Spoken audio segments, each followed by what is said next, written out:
مهی خانم برای فشار خون بالاش به کلینیک ما اومده بود. تو اتاق من که اومد از حالت چشماش و نوع نگاهش میشد فهمید که چه آدم مضطربیه. به من گفت خانم دکتر چند سالیه که درگیر فشار خون شدم. دیگه پدرم در اومده از این نوسان مداوم فشار خون و الان اوضاع جوری شده که مدام دستگاه فشار خون باید دم دستم باشه. وسواس چک کردن پیدا کردم. یه لحظه دستگاه فشار خون کنارم نباشه استرس میگیرم، فشارم میره بالا و این چرخه مدام در حال تکرار شدنه. 3 ساله که درگیر فشار خونم. توی مواقع وقتی که مشکلی مثل فشار خون فرد باهاش مواجهه، ما دنبال عوامل هیجانی و عاطفی هم میگردیم. این شد که ازش پرسیدم یادته که چه اتفاقی افتاد که تو فشار خونی شدی؟ که دیدم اشک تو چشماش حلقه زد. گفت مگه میشه یادم بره؟ خانم دکتر کرونا زندگی منو تغییر داد. یه دخترمو داشتم همسن خودم، عین خواهر دوقلو بودیم با هم دیگه.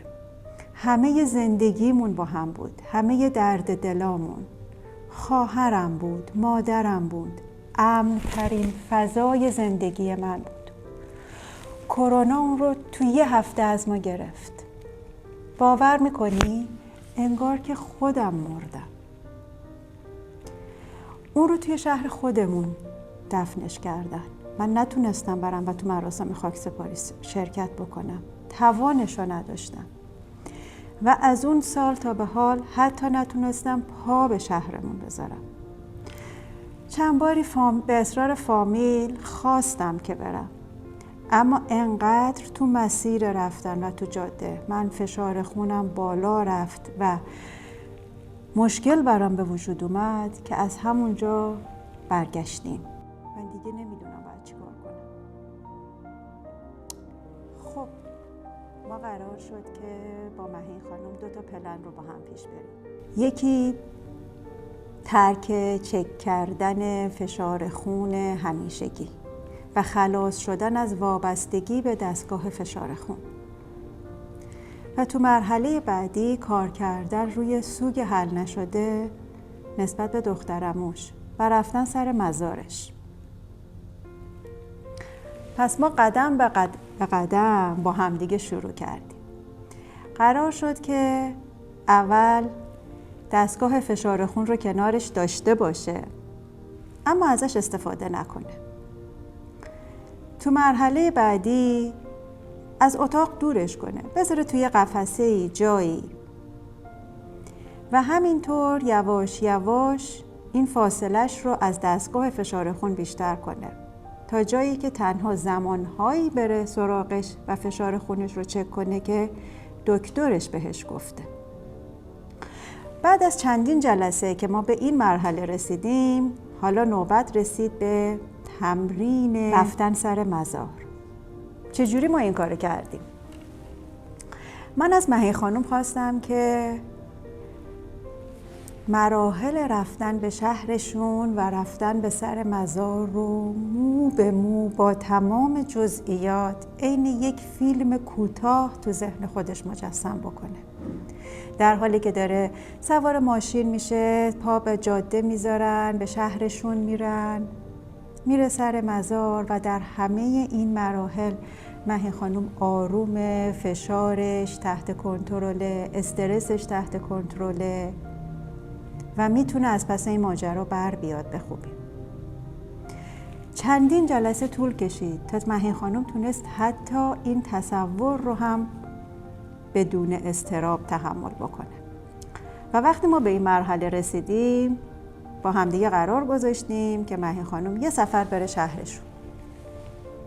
اما خب نیازی نبود سر مزار بره و منم یه همچین چیزی رو ازش نخواستم. فعلا اولین قدم بود. اون رفت و جلسه بعد که برگشت با یک چهره خوشحال و متفاوت از همیشه من روبرو شدم. گفتم که خیر انشالله، چه خبرها برامون آوردی؟ گفتش که رفتم، بالاخره من بعد از 3 سال رفتم. گفتم خیلی برات خوشحالم مهین که بعد از 3 سال تونستی بری شهرتون. گفت اون که هیچ خانم دکتر، من سر مزار دختر عموم رفتم. وقتی که به شهر رسیدیم من دیدم که اصلا دلم نمیخواد که برم سمت شهر و دیدار فامیل. دلم میخواست از همونجا برم دیدار دختر عموم. و رفتم سر مزار. چند ساعتی اونجا بودم، گریه کردم، درد دل کردم، حتی باهاش دعوا کردم اینکه رفته و منو تنها گذاشته. چند ساعتی اونجا بودم که تا دخترم اومد دنبالم. وقتی که اون اومد اتفاقی چند تا خاطره جالبم از خودم و دخترم یادم اومد که تعریف کردم و یه ذره فضا عوض شد. خیراتی کردیم و برگشتیم. باورم نمیشه، احساس میکنم یک بار 3 ساله رو از روی دوشم زمین گذاشتم و دیگه آروم شدم. راستی یه چیز دیگه، من توی این زمان رفت و برگشت حتی یک بارم فشار خونم رو چک نکردم. دستگاه ته کیفم موند که موند. اینجا میخوام بهتون بگم سیستم عصبی ما یه حالتی داره به اسم جنگ و گریز که وقتی که ما تو حالتهای بحرانی قرار میگیریم فعال میشه. یه سری در اثر این فعالیت یه سری هورمونا مثل هورمون آدرنالین و کورتیزول ترشح میشه.